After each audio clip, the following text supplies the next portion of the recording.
자, 어서 오십시오. 네, 반갑습니다. 음, 오늘 202회 부모 자녀 세미나를 하는 날이고요. 네. 자, 조금 늦더라도 어서 들어오시기 바랍니다. 네, 지선이 어머니도 어서 들어오시고요. 네. 네, 어서 오십시오. 자, 오늘은 20대 청년들을 대상으로 한 주제로 선택을 좀 했고요. 뭐, 다 공감하실 만한 일이고, 또 20대 자녀면 지금 부모가 20대 자녀면 부모가 어떻게 되죠? 부모가 한 50대쯤 되나요? 네. 50대쯤 됩니다. 그죠? 그래서 오늘 주제는 시대의 변화에 맞는 20대의 성장과 진로 전략으로 함께 얘기를 나눌 거고, 또 마침 다음 주 토요일이죠? 8월 17일, 일주일 남았습니다. 다음 주 토요일부터 20대 열정 청년 성과 캠프를 시작합니다. 되게 오래 했죠? 23기니까 23번째지만 매달 하는 것도 아니고, 방학 때만 합니다. 여름방학, 겨울방학. 그때만 하니까 이렇게 횟수로 따지면 10년이 훨씬 넘었죠. 그죠? 예. 그래서 이때 캠프를 이렇게 하고 있습니다. 이 캠프 얘기 제가 조금 이따 드리고요. 먼저 귀한 손님을 좀 한분 모실까 합니다. 네. 우리 이승진 강사님인데 손안의 공장 대표이시고 유튜브 콘텐츠 전문가이고 그죠? 예. 강의도 이렇게 하시고 열정 캠프 일기신데 제가 잠깐 좀 모시도록 하겠습니다. 네. 자, 승진 씨, 제가 그 부탁한 그 셀카 촬영 할 수 있죠? 네, 진행하고 있습니다. 네. 자, 그러면 우리 이승진 강사님, 네. 자, 그러면 시작할까요? 네. 네, 박수로 안녕. 시작하겠습니다. 네, 반갑습니다. 네. 네, 안녕하세요. 방금 소개받은 이승진입니다. 여러 활동들을 하고 있고요. 김양 교수님과 함께 이제 인연이 되어서 여러 가지 프로그램들을 수료를 했습니다. 제일 먼저는 그 1인 기업 22기를 수료를 했고 2010년도였고요. 그 당시는 20, 만 나이로 살면 23살이었던 것 같습니다. 그리고 나서 열정 캠프를 이제 수료를 했죠. 그 당시가 제가 26살 때 그래서 일기 수료를 해서 아마 그런 과정으로 제가 이 자리에 서게 되는 것 같습니다. 그러니까 지금과 비교하자면 11년 전이네요. 11년 전 이야기를 하기에는 너무 오래전 이야기인 것 같고요. 중요한 것은 어, 열정 캠프 이제 주제를 이제 보니까 되는 것과 사는 것에 대한 이야기가 있더라고요. 그러니까 저는 11년이 되어서 37살이 되었습니다. 네, 37살이 된 저는 어떻게 살고 있는가? 사실 그게 제일 좀 중요한 우리의 가장 큰 이슈가 되어야 되지 않을까 생각이 듭니다. 그래서 저는 연세대학교 의용전자공학이라고 하는 전공을 하고 있었고요. 의학과 공학을 같이 공부를 했죠. 그래서 사실 제일 많이 고민이 됐던 것은 그때 당시에 제일 가장 큰 고민이 첫 번째 직장이었던 것 같습니다. 참 김한 교수님과 오랜 시간을 함께하면서 이제 세상을 좀 보는 눈이 좀 커져갔던 것 같은데 그에 비해서 이제 머리는 큰데 실제로 뭔가 사회활동을 하지 않았던 그런 면에서 첫 직장을 어디로 가야 될까에 대한 고민을 굉장히 많이 했습니다. 참 이제 이 선배님들과의 그 관계도 어느 정도 좀 연결이 되어 있던 그 찰나에 많은 기회들이 좀 있었어요. 그래서 그때 참 어디로 가야 될까? 왜냐하면 뭔가 저도 여러 가지 책을 읽고 활동을 하고 그리고 나름 또 그때 당시에 교육기관을 다니면서 자기계발을 해왔던 터라 많이 고민이 되었어요. 그런데 저 혼자 고민해서 될 것이 아니라 이런 고민을 같이 한 친구들도 굉장히 많이 없었다라는 거죠. 학교에 가면, 대학교 가면 소위 이제 왕따인 거죠. 말이 왕따이지 제가 갖고 있는 고민을 같이 고민을 해줄 그런 상대도 사실 없었고 그 고민을 들어줄 어른들도 사실 많이 없었던 상태였던 겁니다. 그런데 열정 캠프를 이제 개설을 하셨다는 이야기를 듣고 그때 일기를 참여를 하게 되었던 거죠. 그때는 이제 20대 분들이 굉장히 많았고 저도 그때 26살에 그 나이로 참여를 했고 당시가 대학교 4학년이었었고요. 그때는 분당 서울대병원에서 의공 엔지니어로 인턴을 하고 있던 시간이었습니다. 학교도 이제 다니고 있으면서 사회생활도 같이 겸했던 그런 시간을 이제 보내고 있었죠. 제가 이제 11년 전에 그 기억을 끄집어내야 돼서, 이것저것 이제 이제 보는 그 과정 중에 블로그에 하나의 흔적이 남아 있더라고요. 거기 보니까, 어, 굳이 뭐 저한테 그 뭐죠?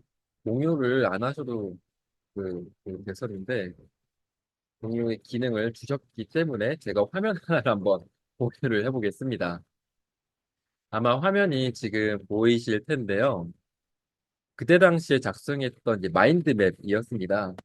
근데 보니까 당시에 고민했던 게 이제 곧 있으면 취업인데 어떻게 졸업을 잘 해야 되며 어떻게 하면 취업을 잘 할 수 있을까에 대한 고민이 있고 그거를 하기 위해서 어떠한 환경이 좀 뒷받침되어야 하는가에 대한 고민들을 했었던 것 같습니다. 그래서 뭔가 열정은 있는데 그런 방법은 몰랐었고 그래서 제가 열정 캠프를 이제 진행하면서 어떠한 그런 학생에서 사회인으로 가기 위한 그런 이제 준비 과정으로서의 그런 마음밭을 좀 만들었던 시간이었다고 저는 생각이 듭니다. 이제 보니까 이 학교 안에서 내가 뭔가 좋은 또 졸업을 하기 위한 여러 가지 조건들이나 좀 행동해야 될 여러 가지 요건들 그리고 취업하기 위한 여러 가지 준비들 여기 보니까 당시에 제가 분당서울대병원에서 인턴으로 하고 있었다라고 이제 메모가 되어 있고요. 밑에 보니까 이제는 취업하기 위해서 이제 선배들 한번 만나야 되겠다. 왜냐면 제가 아무리 생각하고 고민하고 해봐야 이제 상상의 영역이기 때문에 이미 그 위치에서 일을 하고 있는 선배들을 만나봐야 되겠다라고 하는 그 전략이 제가 이제 열정 캠프를 하면서 이렇게 세워지게 되었던 것 같아요.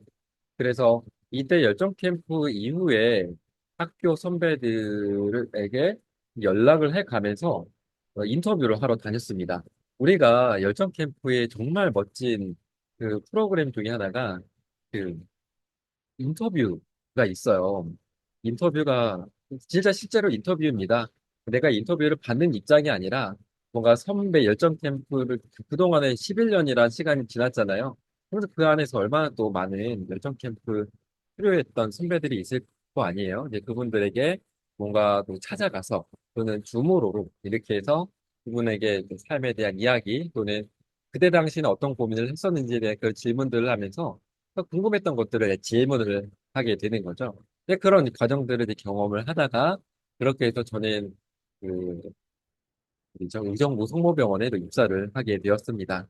참 이 열정 캠프에 있는 그 시간 동안에 제가 어떻게 하면 사회인으로서 좀 바른 사회인으로서 그리고 단지 뭔가 일에 치여서 사는 것이 아니라 뭔가 내가 학생 때 꿔왔던 그런 꿈들을 내가 같이 병행해가면서 이런 사회생활을 할 수 있을까에 대한 그런 문제에 대한 해결을 할 수 있던 시간이었던 것 같습니다. 그래서 그게 저에게 있어서 가장 큰 얻은 것이라고 생각이 들고요. 또 하나는 혼자서만 했던 고민들이 아니라 모여있는 친구들을 딱 보면은 다 그런 마음들 갖고 있던 친구들이었습니다. 그래서 같은 고민을 나누고 지금도 연락하는 친구들도 있고 지금도 소식을 주고받은 친구들도 있으면서 참 우리가 혼자 할 수 있는 시대라기보다는 갈수록 우리가 조금 더 네, 기계화가 되고 좀 더 AI화가 되어가고 있는데 이때 정말 제일 중요한 게 사람과의 그런 온도, 그런 커뮤니티가 중요한 것 같습니다. 그래서 그런 좋은 분들을, 좋은 친구들을 만날 수 있는 시간이 될 것 같고 제 가장 큰 이제 수학은 제 동생 이야기도 안 할 수가 없는 것 같아요. 제가 이제 수료를 하고 나서 정말 제 동생이 정말 너무나 멋진 그 탤런트를 갖고 있고 참 정도 많고. 하지만 그때 당시에 저는 많이 외부 활동을 하면서 정말 성장에 목말라 있던 대학생이었었고. 근데 반대로 제 동생 같은 경우에는 너무 이제 집 안에만 있고 좀 안 나오고 정말 이제 끌어내려고 정말 가진 애를 썼고 아마 이 모든 과정들도 이제 김hel구 팀이 알고 있기 때문에 아마 공감 많이 하실 것 같습니다. 아마 이 아무리 열정 캠프가 좋다고 해도 내 자녀를 이 공간 안에 끌어오기까지가 정말 많이 힘든 부모님들이 계실 것 같은데, 저도 또한 그런 부모와 같은 마음이지 않았을까 생각이 들었고요. 정말 많은 노력과 많은 시간들과 또는 혀를 깨물면서 이악 물면서 버텼던 그런 시간들도 있었습니다. 그래서 아마 동생이 제가 기억하기로는 3기를 참여를 하게 되면서 정말 많이 바뀌었습니다. 이번에 바뀌었다기보다는 결혼하잖아요. 네, 이미 진작에 결혼을 했고요. 지난 1월에 결혼을 했고 형보다 더 낫죠. 네, 열정 캠프 이야기를 지금도 많이 합니다. 참 고맙다고도 이야기를 했고, 그때 더 정말 많은 좋은 친구들도 만났고, 그로 인해서 정말 더 빠른 어른이 되었다는 생각이 들어서 너무 감사한 그런 시간이지 않았나 생각이 듭니다. 그래서 네, 곧 열정 캠프 시작이 될 텐데, 그 통해서도 나온 우리 친구들과 함께 인터뷰하는 시간도 기대를 하고요. 그 시간에 또 저와의 인연으로 만나봤으면 좋겠습니다. 네, 지금까지 스피치 시간 또 주셔서 감사하고요. 마치도록 하겠습니다. 감사합니다. 네, 감사합니다. 박수 한번 주시고요. 네. 자, 들어오신 분들, 네, 비디오를 조금 열어주세요. 그래도 우리가 뭐 그냥 무슨 뭐 수익화 강의 듣는 것도 아니고, 어, 여러분들이 함께 나누는 시간이니까요. 네, 또 이렇게 카메라 열고 함께 얼굴 보면 또 더 좋은 지혜를 나누지 않을까 이렇게 생각합니다. 네, 이승진 강사님 이렇게 뵙고요. 너무 감사하죠. 그죠? 네. 자, 이제 오늘 얘기를 좀 진행하기 전에 제가 몇 가지 이미지를 좀 보여드리려고 합니다. 이건 뭐죠? 네, 유모차네요. 어, 저희 사무실 그 회사 앞에는 여기 성동 구민체육관 뭐 그런 데가 있어요. 그래서 이제 주차를 하고 이렇게 쭉 걸어와야 되는데, 그럼 이제 그 시간에 아니면 주말에는 이렇게 유모차를 끌고 가시는 분들이 좀 많이 계십니다. 그런데요, 언제가 보니까 애가 이렇게 어린애나 갓난아기가 아니고요. 되게 커요. 한 초등학생 정도? 예. 근데 유모차에 애를 태워서 막 엄마가 급하게 끌고 가더라고요. 그래서 내가 잠깐 보고서 눈웃음을 이렇게 하면서 애가 크네요. 이렇게 얘기를 했어요. 그때 그 어머니 하는 얘기가 초등학교 2학년이래요. 아니, 초등학교 2학년을 유모차에 끌고 가는 거 어떻게 생각하세요? 뭐 보기에도 그렇고. 그 무슨 연유가 있나? 그래서 아 애가 혹시 뭐 어딘가 신체가 불편한가 그렇게 봤는데 그 어머니 말 얘가 어 걸음이 느려요. 그러니까 첫 번째였고요. 두 번째 주의가 산만해요. 였고요. 세 번째가 내가 바빠요. 이거였어요. 그렇다고 해서 초등학교 2학년짜리 아이를 이제 엄마 입장에서 이 조급한 마음에 유모차에다 싣고 막 실어 나르는 그 타 있는 애는 신체적으로는 좀 편할 수 있어도 마음은 좀 불편하지 않을까를 생각. 내가 지금 유모차에 탈 나이인가? 예, 그런 생각이 좀 들죠. 혹시 이제 오늘 제가 20대의 청년들을 대상으로 얘기하고 싶은데 지금 20대 청년들의 뭐 어떤 결핍이 어렸을 때부터 비롯된 뭔가와 연결되지 않을까라는 생각. 혹시 그런 의도로 만약에 아이들이 대우를 받거나 그랬다면 아, 이것도 조금 문제가 되지 않을까라는 생각을 좀 하게 됩니다. 여러분 어떻게 생각하시나요? 그리고 또 하나가 이제 우리 이제 승진 씨랑 같이 했던 이제 독서 모임이나 제가 다니는 교회가 대치동에 있습니다. 근데 주일날도 그 대치동에 그쪽을 가잖아요. 그러면 길이 엄청 막혀요. 근데 이유는 일요일날 쉬는 날인데 무슨 차가 이렇게 많을까요? 전부 다 그 학원에 오는 친구들을 부모님들이 태워다 줍니다. 그래서 차들이 뭐 다 빵빵해요. 뭐 벤츠니 뭐 BMW 뭐 근데 이제 아이들은 어디서 내리냐면 뒤에서 내립니다. 거의 자세를 이렇게 보면 반바지에 슬리퍼에 그리고 엄청 무거운 가방에 투덜대면서 뒷좌석에서 탁 내려요. 거의 회장님이십니다. 벤츠에. 그리고 쓰레빠를 질질 끌고 학원으로 들어갑니다. 물론 공부하러 가는 거겠죠? 근데 과연 공부를 하러 가는 걸까요? 제가 지금 이제 우리가 초중학생들 SPL 캠프를 하고 있고 고등학생들 캠프를 좀 하고 있어요. 그 아이들한테 물어봐요. 학원을 얼마나 다니나? 근데 학원을 전혀 다니지 않는 애들도 있습니다. 걔네들은 혼자 공부할 줄 아는 친구들이죠. 근데요, 학원을 너무 많이 다녀서 혼자 공부하는 시간이 없는 친구들도 있습니다. 그럼 지금 공부하는 목적이 뭐죠? 라고 물어보면 다 뭐 대학이죠. 근데 뭐 대학에 갖다 칩시다. 그렇게 끝나지 않아요. 결국 대학을 졸업하고요. 이 친구들이 또 어디 가서 줄을 쓰냐면 여기 가서 줄을 씁니다. 이게 참 재밌죠. 당락 떨어질 수도 있고 붙을 수도 있고. 근데 그게 자기의 실력과 관계가 있을까요? 저도 이제 이렇게 채용이나 HR 쪽에 좀 오랫동안 컨설팅을 해서 물론 이제 표면적으로는 뭐 이런 스펙이라든지 이런 능력, 이런 경험 뭐 그런 것들을 본다고 합니다. 근데 면접 때 보는 그 짧은 시간에 과연 이 청년들이 평가 가능할까요?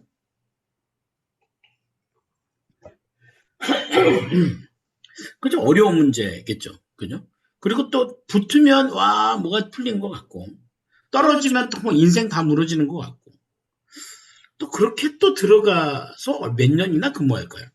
요즘은 신입사원들의 나이가 좀 늘어났습니다. 20대 아닙니다. 평균 한 30대 정도 됩니다.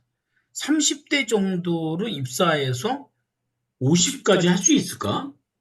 한 45세? 15년밖에 안 돼요. 사실 횟수로 보면. 그거 일하려고 저렇게 목을 매나? 저것밖에 길이 없나? 라는 생각. 그리고 또 하나는 이제 정년도 못 가죠. 이제 퇴직을 합니다. 퇴직한 이후에도 또 우리는 누군가의 콜을 기대해야 됩니다. 제가 지금 뭐 전체 뭐 요람에서 무덤까지를 얘기하는 것보다 우리가 알고 있는 사건들 중심으로 과연 우리 삶이 이렇게 가고 있는 것이 옳은가라는 질문을 드리고 싶은 거죠. 뭐 여기에서 오신 부모님들은 나도 이제 여기에 초점에 맞춰서 지금 이렇게 되고 있어라고 있을 수 있지만 좀 전혀 독립적이지 않죠. 그죠?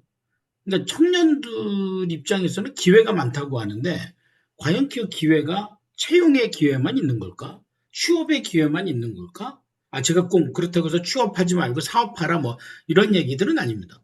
이제는 뭐 지금 시대로 보면은 이제 취업과 사업의 경계선이 상당히 애매모호해지고 하거든요. 우리 저기 아까 우리 발표했던 이승진 군 같은 경우도 취업하면서 일인기업 교육도 받았고요. 또 뭐 준비하면서 모두 했고요. 뭐 그게 결코 뭐 어떤 정답을 가지고 뭐를 어떻게 해야 된다 쪽에 초점을 맞추는 건 좀 어렵지 않을까? 좀 약간 구시대적인 발상이지 않을까라는 생각. 근데 그 시각의 첫 번째가 약간 보편적인 생각, 그러니까 부모가 갖고 있는 생각으로 생각하고 있는 것은 아닐까라는 생각이죠. 오늘 제가 여러분들하고 함께 나눌 얘기는 뭐 두 가지인데요. 하나는 일단 시대의 변화라는 것도 중요하죠. 예, 이거는 어떻게 보면 시대의 변화는 우리가 예측이 가능하지만 통제는 안 되는, 어쩔 수 없는, 그죠? 예, 근데 또 20대 청년의 성장이나 진로는 어때요? 이거는 좀 통제가 가능해야 되는 거죠. 그러니까 변화라는 거는 예측은 가능하지만, 그죠? 예. 뭐, 그렇죠. 그런데 사실 100%이 예측에 똑같이 맞춰서 살 수는 없죠. 그죠? 예측은 안 되지만, 뭐, 예측은 되지만, 통제는 안 되는 것들이지만, 성장과 본인의 진로는 어때요? 예측은 좀 불가능할 수 있어요.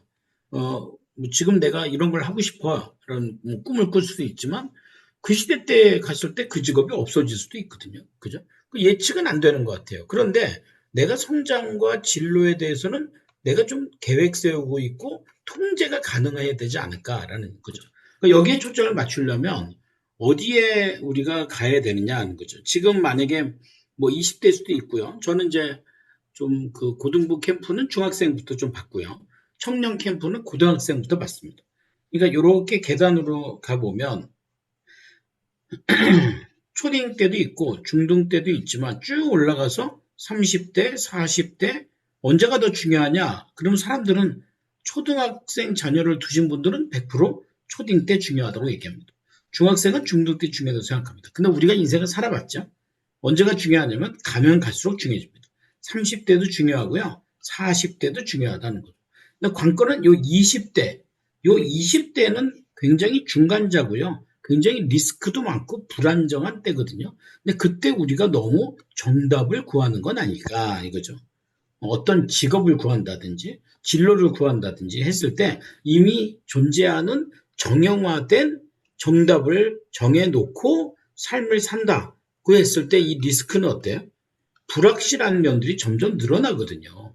그래서 저는 20대들에게 필요한 것들은 저는 가장 큰 건 경험이라고 생각하고요. 관계라고 생각해요. 뭐 관계라고 해서 꼭 어떤 인맥이라기보다는 내가 사람과의 관계, 기계와의 관계, 또 세상의 변화와의 관계, 이런 관계들을 좀 갖고 있으면 유연성을 좀 갖고 있을 수 있지 않을까. 예. 너무 이렇게 딱 부러진 거를 두고 그게 되면 뭐 내가 성공한 거고 그게 안 되면 내가 실패한 거고 이렇게 가는 건 좀 너무 역부족이지 않을까라는 생각이 좀 들기도 합니다. 그죠? 예.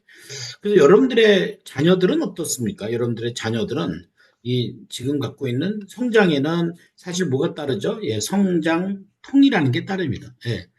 20대의 부모님들 아까 이제 뭐 그 유모차에 태우고 가던 초등학교 2학년을 데리고 가던 그 엄마는 자기 자녀가 지금 어떤 생각했는지 어떤 경험을 해야 되는지 잘 모르는 그죠? 이 성장통을 만든다는 것은 자신의 인생의 어떤 출발점과 그 다음에 이 도착점 사이에 피할 수 없는 고비들이거든요. 그죠? 그러니까 만약에 아까 그 초등학교 2학년 자녀가 좀 성격이 느릴 수도 있잖아요. 그러면 출발점은 어때요? 좀 느린 성격입니다. 느린 성격. 아, 그러면 세상에 기회를 놓치잖아요. 라고 하는데 본인의 성격 때문에 그 기회를 놓친다 그러면 놓친다는 개념보다는 그 기회가 내 기회가 아닐 수도 있다는 거죠. 근데 보통 보면 이제 자녀가 좀 느리면 부모는 어때요? 되게 좀 특히 엄마는 되게 빠릿빠릿하고 스마트하고 그럴 수 있거든요. 그러면 내가 다른 집 자녀하고 비교를 안 할 수가 없죠. 근데 그 비교한다고 해서 뭐가 나오는 건 아니거든요. 또 느린 성격도 있지만 또 하나는 출발점이 이 느리다는 게 뭐냐면 이제 어떤 자신의 방문을 한 번 여는 게 너무너무 느릴 수도 있어요. 근데 부모 입장에서는 참 힘들고 복장이 터지지 않겠습니까? 그러나 이걸 억지로 열면 어떻게 돼요? 강제로 열면 상처가 되지만 기다려주는 거죠. 예. 기다려준다는 거예요. 기다린다는 거. 그러면 어느 순간에 스스로 문을 열고 나올 때까지는 좀 기다릴 필요가 있지 않을까라는 생각. 그 뭐 아시는 분 아시지만 제가 딸이 있죠. 지금 30살인데 얘가 뭐 지금은 되게 유명한 인플루언서고 유튜버입니다. 그런데 한 6, 7개월 정도를 이제 방에 파묻혀서 나오지 않고 뭐 살맛 띵띵 이럴 때가 있었어요. 그죠? 기다린 거죠. 예. 한참을 기다리다가 저한테 나왔어요. 나와서 이제 살을 빼겠다고 10만 원만 달라고. 그래서 제가 그때 30만 원을 줬나? 예. 기다리는 거예요. 스스로 깨고 나올 때까지. 그죠? 또 하나 의 도착점도 이 도착점은 이 미래에 관련된 일이거든요. 그러니까 내가 무엇이 될지 어떤 사람으로 살지 사실 잘 알 수가 없어요. 그래서 저는 이 도착점에 필요한 게 경험이에요. 아까 우리 이승진 강사가 본인의 진로를 고민할 때 선배들을 찾아가서 인터뷰했다고 그랬잖아요. 굉장히 좋은 방법이죠. 저는 20대 청년들이 그런 용기가 좀 필요하다는 거죠. 예, 용기. 예. 사실 뭐 그 선배가 나를 몰라도 뭐 학교가 같고 과하고 뭐 직속 선배다 그러면 뭐 만나주지 않겠습니까? 밥이라도 사주지 않겠느냐는 거죠. 그런 용기와 그런 경험으로 본인의 도착점을 어떻게 하는 거죠? 상상하는 거죠. 말하자면 꿈꾸는 거죠. 저는 그 꿈을 꾼다는 게 굉장히 중요하다고 생각합니다. 요즘 이제 올림픽 중에 양궁이라는 종목이 있죠. 양궁. 전 세계에서 어느 나라가 제일 잘해요? 우리나라가 제일 잘합니다. 우리나라가 양궁을 제일 잘하는 이유 중에 두 가지 이유가 있는데 하나는 그 양궁 활 있죠. 저도 몰랐는데 대부분 양궁 선수들이 쓰는 그 활이 메드 인 코리아라고 합니다. 예. 아무래도 조금 좀 베네핏이 있겠죠. 그리고 또 하나는 훈련하는 방법인데요. 혹시 여러분 양궁 선수와 관역 사이가 몇 미터인 줄 아십니까? 선수가 있고요. 관역이 있으면 이 길이가 올림픽에서는 70m입니다. 70m면 눈에 보일까요? 안 보일까요? 안 보입니다. 그 어떻게 연습하냐고요? 눈을 감고 상상합니다. 되게 중요하죠. 도착점을 상상합니다. 내가 쏜 화살이 그 10점에 굳게 맞는 상상을 합니다. 그리고 쏩니다. 그리고 맞추다 하는 거 10점에 되게 잘하잖아요. 이게 상상력이로. 그럼 저는 뭐냐면 지금 20대 청년이 과연 어떤 상상을 하는가. 사실 제가 진로 전략이라고 했지만 진로는 일단 직업이 아닙니다. 그럼 뭘까요? 저는 이 진로는 꿈이라고 생각합니다. 무엇이 될 것인가 보다 어떻게 살 것인가라는 꿈으로 귀결되는 게 맞지 않을까라는 생각이 들죠. 오늘 제가 세 가지를 얘기할 겁니다. 하나는 보편적 기준. 제가 그 포스터에는 꼰대라고 써 있는데 이제 그건 약간 과장된 거고 모든 사람들이 얘기하기는 보편적 기준에 따를 것인가. 저는 이 여러분들의 20대 자녀들의 진로나 뭐 전공 이런 문제에 삼촌과 이모가 개입하지 않았으면 좋겠습니다. 삼촌과 이모가 아무리 경험이 있다 할지라도 자녀 스스로가 도움을 요청하기 전에는 절대로 개입하지 않기로. 그러니까 보편적 기준이 아니고 누구나 따라가는 거 그거 의미 없다는 거죠. 사실 기업에서는 저도 이제 단위로 오랫동안 했는데 뭐 그런 걸 요구해요. 요즘 MZ 세대가 어떻고 어떤 특징이 있고 어떻게 다뤄야 되느냐. 그래서 이제 그런 강의안을 만들면 좋아하긴 하지만 제 입장에서는 사람을 그렇게 차별하는 건 옳은 일은 아니라고 생각해요. 왜냐하면 사람들이 다 다르거든요. 다른데 어떻게 보편적 기준에 따를 수 있죠? 사람마다 다르다. 남자도 다르고 여자도 다르고. 근데 뭐 MZ 세대 남자는 이렇고 MZ 세대 여자는 이렇고 이렇게 따진다는 게 어려워요. 그러니까 보편적 기준에 따르긴 어렵다는 겁니다. 그럼 어떻게 해야 돼요? 다양화의 다양성. 예, 다양성. 그 얘기는 뭐냐면 우리 지금 집구석에 처박혀 있는 그 20대도 뭐 요즘 애들 다 그래요라고 생각하지 마시고 이건 그 아이의 문제다는 거예요. 그 아이가 지금 갖고 있는 생각으로 어떤 감정인지는 똑같을 수 없다. 그 얘기입니다. 제가 요즘 이제 이 청년들하고 통화를 좀 많이 하고 만나기도 많이 합니다. 오늘도 두 명이나 와서 같이 이렇게 상담을 좀 했어요. 뭐 열정 캠프를 하고 안 하고는 뭐 둘째인데 이제 본인의 마음이 어떠한가. 그죠? 또 어떤 그 딸인데 예, 이렇게 통화를 했어요. 근데 이렇게 성향을 보니까 저는 이제 두 가지를 진단을 하거든요. 하나는 기질. 이거 다 선천적인 거죠. 하나는 이제 본인이 갖고 있는 다중지능. 보통 한 서너 가지의 지능이 있어요. 그 지능을 뭐 잘할 수도 있고 어떨 수 있는데 이거는 이제 선천적인 거기 때문에 이걸로 직업을 선택하는 건 아닙니다. 근데 이게 어떤 출발점이 될 수는 있습니다. 아, 네가 어떤 성향을 잘하는구나, 어떤 형태를 좀 잘하는구나, 이걸 알 수 있기 때문에 거기에 초점을 맞춰야 된다는 거예요. 그래서 저는 이걸 보고 그들과 좀 대화를 나누옵니다. 예. 그래서 그 따님하고 이렇게 얘기를 했더니 제법 잘해요. 그러니까 본인의 성향이 ISFP인데 이거는 되게 내성적이고 감성적이고 그리고 본인의 생각이 뭐라 그럴까요? 생각이 약간 좀 자존감도 높진 않고 생각도 좀 복잡하고 뭐 이런. 그래서 이제 근데 이제 얘기를 해보니까 그 공간 지능이 높았어요. 다중지능 중에 공간 지능이 높으면 디자인, 그림 이런 것 좀 보는 눈이 있거든요. 그 얘기하다 보니까 본인이 캐릭터에 관심이 많더라고요. 캐릭터를 만들기도 하고, 이거 좋네. 그래서 캐릭터에 대해서 질문도 하고 이야기를 하다 보니까 한 2, 30분 대화를 한 거죠. 아마 어머니가 그때 옆에 있었는지 어땠는지 모르겠지만.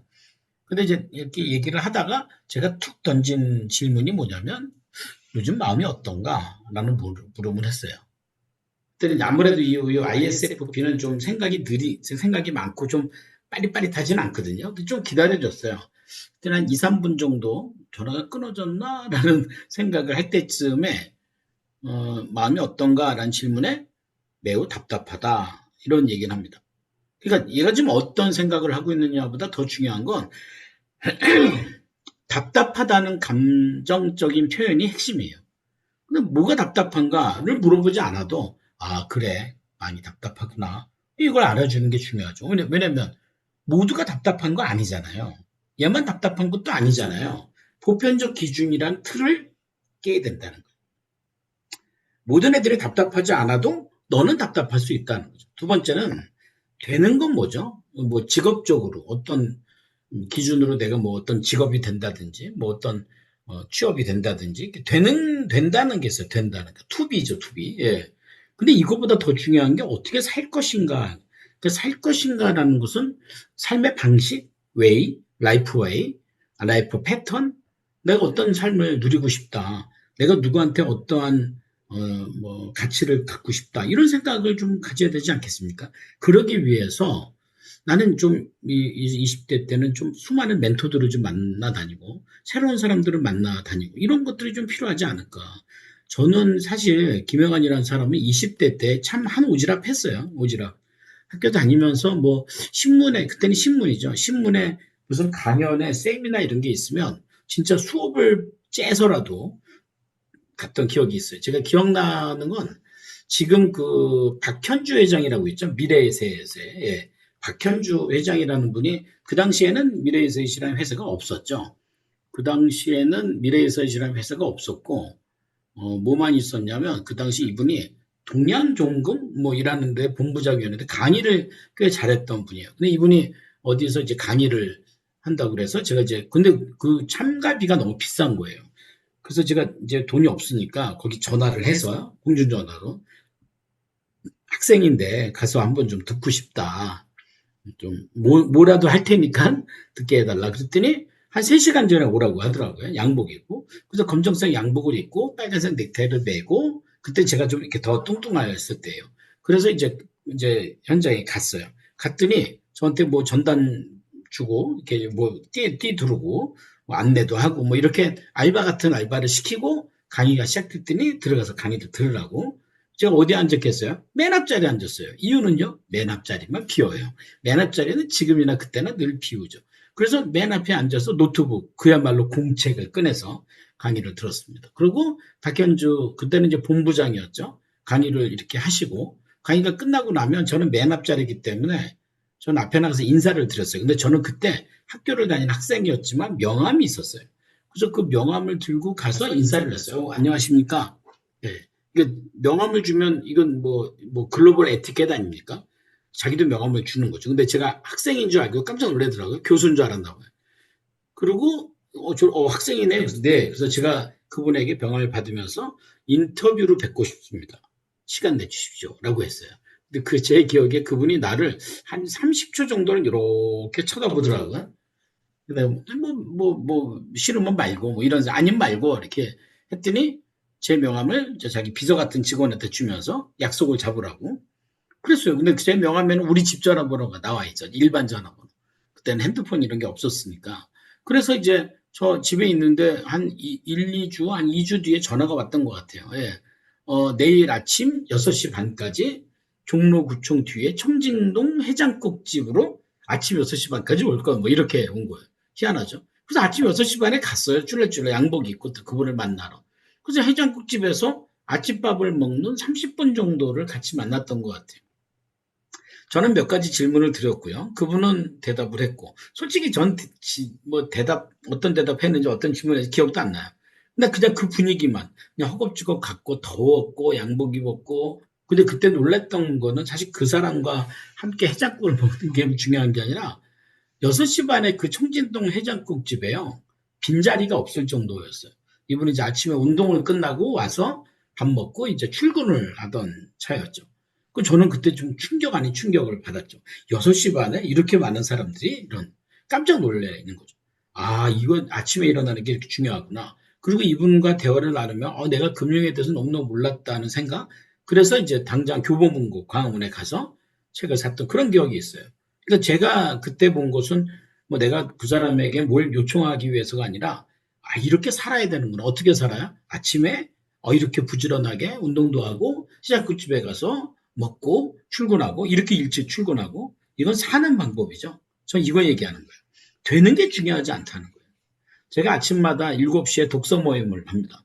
지금 우리 독서 모임에는 초중학생들 그 SPL 캠프 하는 친구들과 지금 고등부 열정 캠프 하는 중이거든요. 그래서 고등부 열정 캠프 하는 친구들이 이제 같이 들어옵니다. 7시에 하거든요. 7시에. 그냥 들어와요.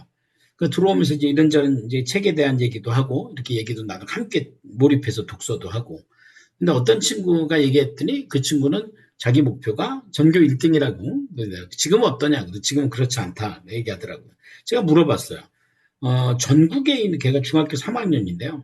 전국에 있는 중학교 3학년을 통틀어서 줄을 세우면 너는 100명이라고 치면 너는 몇 프로 정도 들어가니? 그랬더니 본인은 한 30% 정도에 들어간대요. 뭐 그럴 수 있잖아요. 성적으로 본다면. 근데 하나 더 물어봤어요. 네가 오늘 7시에 이렇게 독서를 하는 걸로 봤을 땐 전국에 있는 중3 중에 너는 몇 프로니? 그랬더니 딱 얘기해요. 1%입니다. 맞아요. 1%다.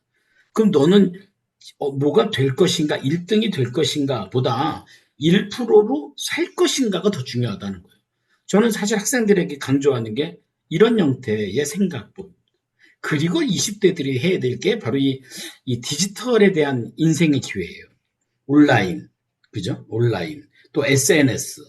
뭐 여러 가지 형태, 이건 옛날에 없었던 거 아니겠습니까? 그러니까 이게 사실은 20대들의 가장 큰 기회인데 제가 너무 안타까운 것은 나이는 20대인데 이런 MZ 디지털에 그냥 소비자로 살고 있는 거죠. 그리고 거의 뭐 노인네처럼 살고 있는 거죠. 그리고 뭐 그냥 남들처럼 상식적인 공부만 그냥 그 삶을 따라가고 있는 게 좀 저는 좀 안타깝지 않을까라는 생각. 이 세 가지 얘기를 좀 드리려고 해요. 이 보편적 기준에 따른다는 게 뭐냐면 모두가 인정하는 상식적. 또 하나는 뭐죠? 현실적. 그죠? 또 하나가 지금 얘기하는 보편적. 여기에는 사실 본인의 어떤 기회를 만들어내긴 되게 어려워요. 그렇다고 해서 내가 특별한 길을 가라는 건 아닌데, 나의 길을 가라는 거죠. 나의 길. 어떻게 내가 갖고 있는 나의 길이 상식적이고, 내 길이 현실적이고, 내 길이 어떻게 보편적일 수밖에 없지 않느냐. 그렇게 안 된다는 거예요. 제가 하는 이 캠프에서는요, 세 가지의 교육을 합니다. 세 가지. 첫 번째가 가치관입니다. 가치관. 내가 누구로서 누구에게 무엇을. 두 번째가 목표 관리입니다. 목표 관리. 세 번째가 뭐야? 인간관계입니다. 인간관계. 자, 여러분 이 세 가지의 공통점이 뭔지 아십니까? 이 세 가지의 공통점이 학교에서 안 배웁니다. 근데 이 세 가지 공통점이요. 졸업하면 이걸로 평가합니다. 그렇죠? 면접이라도 보려면 뭐 하려면 다 이거 봅니다. 가치관. 네가 갖고 있는 Y의 문제에 대해서 어떻게 생각하는가? 목표 관리. 너는 어떤 하우가 있는가? 인간관계. 너의 어떤 의미는 무엇인가? 이거 당연히 물어보죠.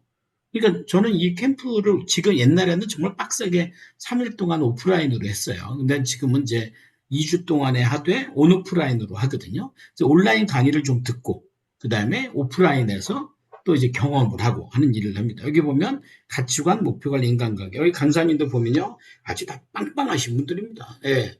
아주 유명 강사들, 대기업의, 그죠? 예. 대기업의 유명 강사들이에요. 네. 이분들의 강의를 컨텐츠로 만들어서 이 친구들이 이것을 보고 복습하고 내거화 시키면서 내 생각을 늘리는 어떤 어, 어떤 경험을 하는 거죠. 그리고 아까 우리 이승진 강사가 얘기한 멘토 인터뷰. 누구를 인터뷰하냐면 이분들 인터뷰하는 겁니다. 인터뷰할 때 뭘 준비해요? 질문을 준비해요. 그래서 이 질문을 통해서 이 멘토 인터뷰에서 본인의 역할을 하나씩 해나가게 만든다는 거죠. 그러니까 이거는 제가 볼 때 굉장히 중요한 역할을 할 수밖에 없어요. 그리고 지금 이제 많은 이제 그 어떤 그 강사들이 이 열정 캠프를 나온 선배들로 많이 되어 있습니다. 그러니까 공감의 형태가 되게 쉽겠죠. 그러니까 이들이 얘기하는 것들은 그냥 어떤 직업이라기보다는 어떤 인생에 대한, 그죠? 남들에게 보이는 어떤 외형적인 것보다는 좀 내면적인 것, 그죠? 물론 이들이 갖고 있는 성적이나 어떤 스펙 뭐 이런 것도 중요할 수 있어요. 그러나 스펙보다는 자신의 어떤 자신만의 스토리를 만들어가는. 그러니까 이 과정들을 만들어 놔야 본인의 내면이 강화될 수밖에 없다는 거죠. 자, 보세요, 여러분. 제가 이제 학생들에게 가치관을 강의할 때 쓰는 강의의 툴입니다. 벽돌을 쌓고 있죠. 빨리 쌓아야 될까요? 높이 쌓아야 될까요? 라는 질문엔 답은 하나입니다. 똑바로 쌓아야 됩니다. 똑바로 쌓으려면 어떻게 해요? 그러니까 여기에 이제 못을 이렇게 받고 밑에 뭐 추가 달려 있겠죠. 그래서 이걸 보고 벽돌을 쌓기 시작한다는 겁니다. 어, 벽돌을 쌓는 그 현장에 세 명의 그 노동자들이 있었습니다. 벽돌공이죠. 첫 번째, 첫 번째에 물어봤어요. 그 벽돌공에게 지금 뭐 하시냐고. 그때는 뭐라 그래요? 보양 모르냐고. 지금, 어? 지금 노가다 뛰고 있다고. 그것도 틀린 말은 아니죠. 두 번째 물어봤어요. 두 번째 물어본 건 뭐냐면 지금, 어, 지금 어떤 일을 하냐고. 그랬더니 첫 번째 사람은 나 노가다 뛰고 있다라고. 두 번째는 뭐 하고 있냐고 그랬더니 두 번째 있는 사람은 건축하고 있다. 건축. 세 번째 사람한테 물어봤더니 세 번째 사람 뭐라 그래요? 세상을 아름답게 할 성전을 짓고 있다는 거. 제가 무슨 얘기하냐면 20대 지금의 학생들에게 꼭 어떤 회사에서 어떤 일을 해야 꼭 성공한 건 아니다는 거예요.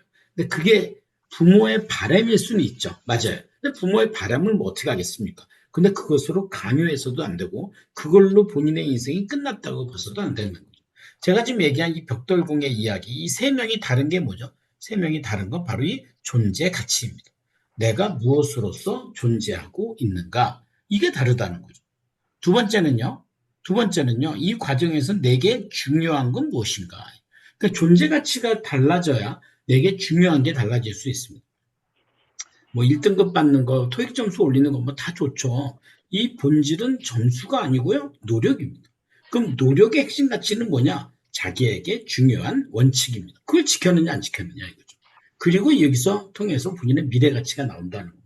지금은 내가 지방대 나올 수도 있고요. 공부를 잘 못할 수도 있어요. 그러나 내가 하는 공부에서 새로운 영역을 만들어내는 미래 가치를 만들어내는 게 중요하지 않을까 생각하는 거죠. 안타까운 건 지금 이런 현실이에요. 우리는 지금 1등급 받고 이과에서 1등급이면 의대 가고 물리대에서 문과에서 1등급 받으면 법대를 가지 않습니까? 그래서 이 결과가 이런 결과예요.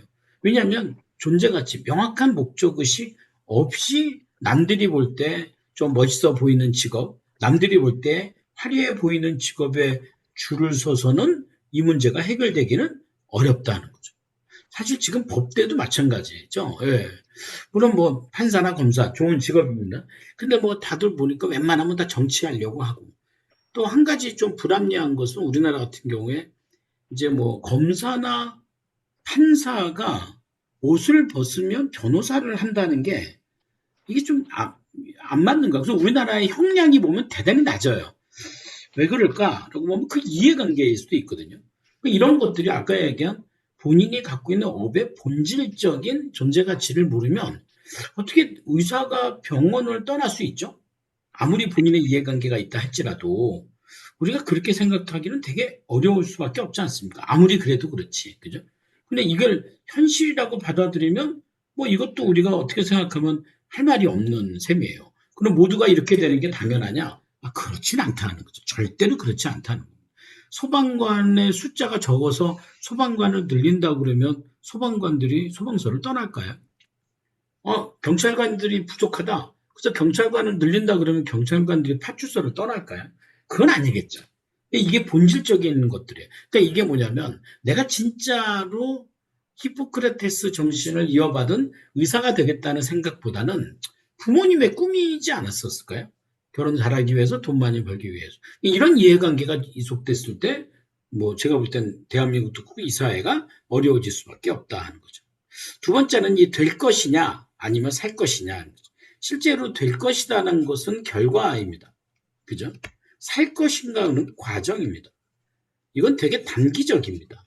그죠? 이건 어때요? 되게 장기적입니다. 사실 제가 이런 질문을 하죠. 오늘 오신 분들도 네, 많이 들어오셨는데요. 여러분들 인생이 이렇게 될 줄 아셨습니까? 혹시 아시면 손들 한번 들어보세요. 내 인생이 이렇게 될 줄 알았어. 아마 안 계실 겁니다. 네, 내 인생이 이렇게 될 줄 몰랐겠죠. 그게 정상입니다. 그러니까 어떻게 될지 모른다는 겁니다. 이 자녀들도 마찬가지거든요. 그러니까 우리가 뭐가 될 것이다, 결과, 그러면 어떻게 되냐면 경쟁을 하게 돼 있고요. 어떻게 살 것인가 과정을 하게 되면 나눔을 하게 돼 있어요. 뭔가 영향력을 끼치게 되어 있거든요. 근데 결과만 보잖아요. 나밖에 안 보이거든요. 내 이익밖에 보이지 않거든요. 그러니까 만약에 의학 공부를 해요. 뭐가 될 것인가? 그랬더니 돈 많이 버는 의사인가요? 살 것인가? 꼭 의대를 나오지 않아도 누군가를 치료하고 건강하게 만드는 삶을 살 수 있지 않나요? 살 수 있죠. 이건 너무 당연한 겁니다. 그러니까 우리가 어느 쪽에 포커스를 맞추는 게 중요하고 건강한가. 그러니까 우리가 사실은 이제 부모로서 이렇게 봤을 때 부모로서 우리가 갖고 있는 자녀들에게 주어야 될 가치가 뭔가 이거죠. 혹시 부모가 갖고 있는 아쉬움인가? 또 하나는 어떤 후회인가? 이런 감정으로 만약에 자녀를 본다고 한다면 대단히 건강치 못하는 관계가 만들어질 수밖에 없다는 거죠. 그러니까 부모는 부모의 삶, 이거예요. 그럼 자녀는 자녀의 삶으로 인정할 수 있어야 된다는 거죠. 그러니까 관건은 어떻게 살 것인가가 바로 나오진 않지만 이게 이제 경험이죠. 그래서 인디안 속담에 자녀 한 명을 키우는데 뭐가 필요하다고 그랬어요? 마을이 하나가 필요하다고 그랬어요. 그러니까 저는 제가 뭐 이렇게 뭐 자녀들한테 부모 교육을 전공한 사람이 아니로서 이런 세미나를 오래 하고 이렇게 원래 이게 오프라인의 세미나였거든요. 했던 이유는 하나예요. 우리의 자녀들을 위한 건강한 마을을 만들고자 하는 거죠. 네. 그래서 이 과정을 통해서 건강하게 된 친구들이 엄청 많거든요. 난 거기에 초점을 맞으면 좋겠습니다. 내가 이런 질문들을 해요. 너 누구 위해 공부하니? 라고 얘기를 하면 여러분들 자녀는 뭐라고 대답할 것 같아요? 뭐 제가 이제 미리 둬요. 뭐 누구 위해 공부합니까? 라는 답에 나라고 얘기하지 말고 가족이라고 얘기하지 말고 좀 사회적인 가치로 따졌을 때 어떠하냐 이거죠. 왜냐면 이 아이들이 공부하는 목적은 사회적 가치가 되어야 되는 거 아닙니까? 세상에 좋은 영향을 끼치기 위해서 하는 거 아닙니까? 그러면 누구 의 공부합니까? 그러면 나 가족 빼고는 할 말이 없는 거예요. 근데 이 질문을 합니다. 누구를 돕고 싶니? 만약에 네가 성공하고 부자가 됐다면 너는 누구를 돕고자 하니? 그러면 나와요. 사회적 가치로 사회적인 혜택을 받지 못하고 뭐 어렵고 힘들고 아프고 이런 사람 나. 그렇지. 그럼 뭐예요? 너는 이 사람들을 위해서 공부하면 돼. 이거죠. 이게 딱 맞는 것들이에요.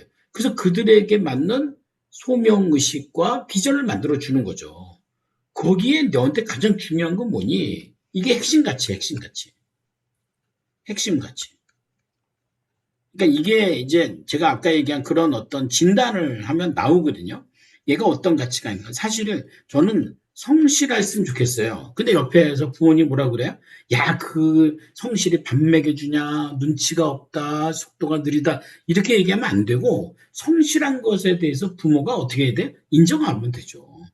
나는 정직이 중요합니다. 그럼 넌 정직하게 만들면 돼요. 이거를 세워주는 게 제일 중요하다는 겁니다. 네 번째가 이 디지털 인생의 기회인데, 제가 이 시간에 대한 얘기가 뭐냐면, 아까 제가 여기서 얘기할 때 가치관이라는 걸 제가 캠프에서 얘기한다고 그랬죠. 그러니까 Y에 대한 문제죠. 또 하나가 목표 관리예요. 목표 관리를 할 때 이 시간 교육을 꼭 합니다. 그리고 바인더도 줍니다. 시간 관리를 꼭 하게, 왜 시간이 있어야 블로그를 하든 SNS를 하든, 그러니까 시간이 없으면 못 하거든요. 이 스테픈 코비 박사의 이 시간 경영에 대한 이 얘기는 우선순위를 얘기하고 있는 겁니다. 우선순위. 네. 이 비거에 돌을 넣을 때 뭐부터 넣어라? 큰 돌부터 넣어라. 중요한 것부터 넣어라. 그럼 물어봐요. 너한테 중요한 일이 뭐니? 이거예요. 그러니까 이거를 찾는 거예요. 무엇이 중요한디? 이겁니다. 그 곡성이란 영화에 보면 무엇이 중요한디라는 대사만큼 중요했던 대사가 뭐냐면 현혹되지 마소 이겁니다. 현혹되지 마소가 뭐예요? 잘못하면 현혹될 수 있다 그 얘기예요. 예. 근데 중요한 게 뭔지 아는 게 먼저 중요하다는 거죠. 이게 열정 캠프 일기 사진입니다. 일기. 아까 우리 발표했던 이승진 강사가 여기 있습니다. 어디 있냐면 여기 있습니다. 네. 맞죠? 네. 아주 오래전 사진입니다. 다행히 흑백 사진은 아니었던데. 이게 한 10년 전, 10년 전이죠? 한 13년 전인 것 같은데. 이때 여기 옆에 계시는 분이, 요분이 맹명관 박사님이시고요. 네. 그래도 그때 많이 젊으셨네. 그죠? 예. 네. 중간에 쉬는 시간에 우리가 함께 이렇게 나와서 하고 있죠. 이 친구는 이제 결혼해서 애를 데리고 우리 지금 부자세에도 나오고 있고요. 애가 아니고. 또 여기선 한 쌍의 결혼도 했죠. 예. 한 쌍의 결혼한 한 쌍도 나오기도 했고. 그죠? 그러니까 이렇게 할 때, 여기 있는 친구 중에 한 명이 있어요. 그 한 명이 이 사진에는 없는데, 그죠? 나연이가, 예. 이 친구예요, 이 친구. 예, 이게 일정 캠프 일기 때 사진인데요. 네. 얘는 어떤 친구냐면 되게 소심한 친구예요. 예, 여기 보니까 여기 지금 나오죠? 예, 경상남도 창원이었고요, 고향이. 근데 보니까 수상, 금융감독원상, 금융교육 봉사대상, 표상, 뭐 블로그, 어워드 개봉, 난리도 아니죠. 예, 요니나라는 이름으로 활동하고 있는데 이 친구의 블로그를 잠깐 들어가 볼까요? 오, 블로그에 3만 4천 명 정도 블로그 이웃이 있습니다. 여러분 이 정도 되면요, 파워 블로그라고 합니다. 네, 언제부터 블로그 했냐고요? 이때부터 블로그 했어요. 이때는 블로그를 안 했는데, 이때 누군가를 만났고, 그런 영향을 받았고, 블로그를 해야겠다는 생각을 하게 되겠고, 그때부터 블로그를 시작해서 지금 파워 블로그인데요. 직장도 안 다닙니다. 그리고 이 친구의 거래사는 어디냐면, 뭐, 카카오뱅크, 우리은행, 이런 은행들입니다. 그 블로그를 운영하는 거죠. 디지털에서. 똑소리 나는 요인이다. 이렇게 만들게 된 것도. 저는 좀,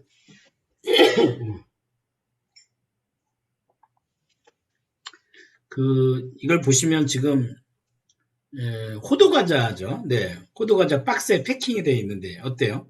네. 겁나게 지금 줄을 탁 세우고 있죠. 그죠? 예. 그래야 상품이 된다고 생각하는 거죠. 여기 하나가 빠졌네요. 네, 얘가 어디로 갔을까요? 바깥으로 나왔어요. 어떻게 보면 여기 있는 친구들은 야, 너 왜 나갔냐? 들어와라. 뭐 이렇게 난리칠 수 있지만 굳이 여기서 누군가의 줄을 쓸 필요는 없다가 제 핵심입니다. 자유롭게 나와도 된다 이거죠.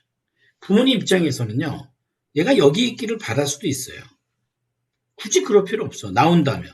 괜찮아요. 나와서요. 얘가 나와서 정말 즐겁게 의미 있게 이렇게 버티면 다시 들어가면 안 되죠. 결국 이 밖에 있는 안에 있는 친구들이 나오게 될 겁니다. 뭐가 바뀌어요? 게임의 법칙이 바뀌는 겁니다. 저는 20대라면 충분히 그럴 수 있지 않을까라는 생각. 그러기 위해서 부모가 좀 용기를 줘야 되는 생각들이 중요하지 않을까 생각합니다. 보편적 기준에 따르지 말고 될 것인가 보다는 좀 살 것인가에 초점을 맞추고 이 디지털 인생의 기회라는 게 시간 관리를 통해서 본인이 꾸준하게 블로그만 해도 우리 여기 저 이승진 강사도 블로그를 굉장히 잘하거든요. 예. 그때부터 꾸준히 한 거죠. 해외에 갔을 땐 해외에서 또 본인이 아까 얘기한 그런 기관에서 아프리카에 또 주재원으로 갔었거든요. 뭐 그때도 계속 본인의 삶이 계속 따라오게 만드는 것. 이런 동기부여를 받으면 어떨까 생각합니다. 아까도 얘기했지만 이렇게 얘기하면 우리 자녀를 좀 저 김영환 교수한테 보내면 좋을 텐데 머리가 커서 말을 잘 안 듣죠. 그죠? 제가 방법을 좀 알려드릴게요. 첫 번째는요. 우선 진지하게 이 캠프에 대해서 제안을 해주세요. 이 캠프에 대한 안내는 저한테 카톡으로 물어보셔도 되고요. 제 문자 받으셨죠? 문자로 물어보셔도 좋습니다. 캠프를 아주 진지하게 제안하세요. 이게 중요합니다.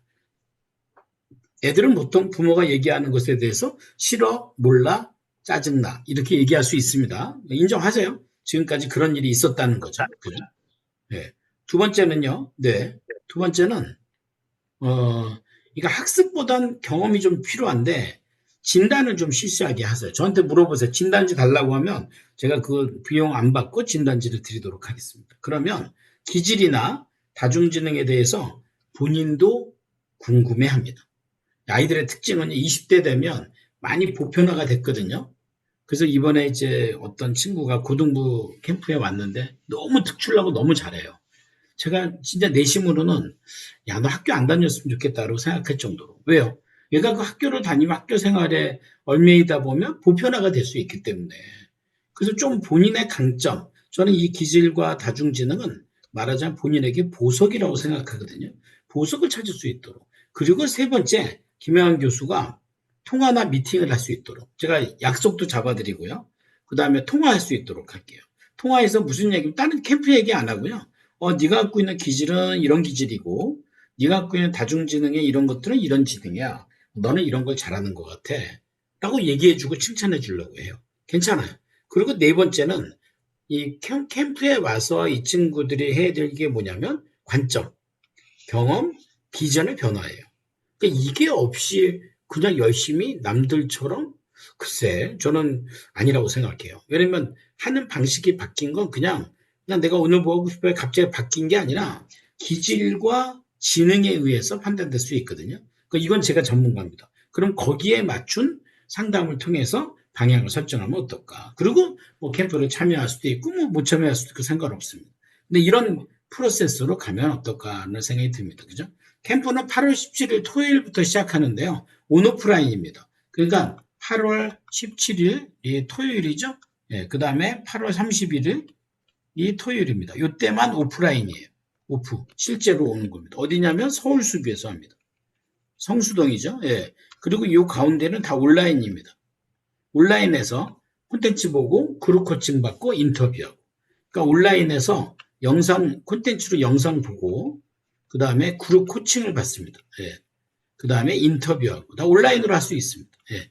그러니까 참여하면 아마 좋은 경험이 되지 않을까 이렇게 생각을 합니다. 예. 많은 강사님들 대신하고 있고요. 이런 분들이 아마 여러분들의 자녀들을 돕지 않을까 이렇게 생각을 합니다. 그래서 그 하나씩 보시고 한번 참여해 보시도 좋고 뭐 우리 애는 합니다 안 합니다 이런 거 결정하지 마시고 2년이 닿을 수 있도록 그죠?